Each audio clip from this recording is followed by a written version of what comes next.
जस दिल मोरा तोड़ा तारू और दोसरा से नाता काहे जोड़ा तारू। आखिर का कमी रहे हो? अरे सोना जस दिल मोरा तोड़ा तारू, दोसरा से नाता काहे जोड़ा तारू। दिल पर ऐसन वार करेलू, तू प्यार करेलू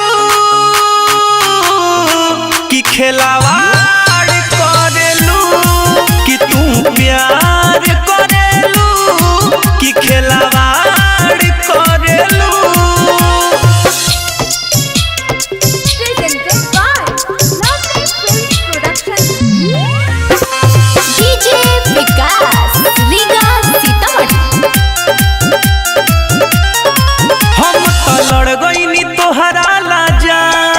ए जमाना से हो बोला कौन खाता हो गई, ए दीवाना से हो हम तो लड़ गई तोहरा ला जान।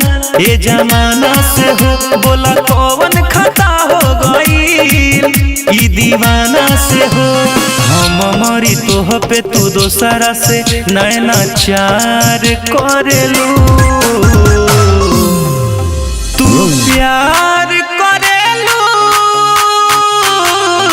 कि खिलवाड़ करेलू, तू प्यार करेलू कि खिलवाड़ करेलू।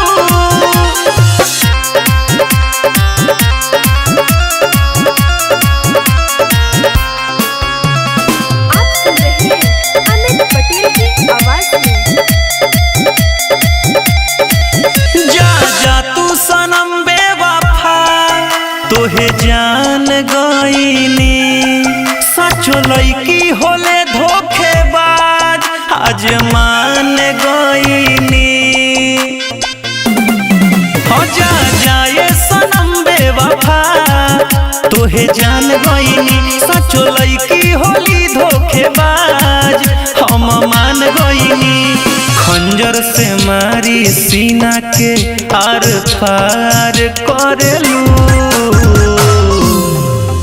तू प्यार करेलू है कि खिलवाड़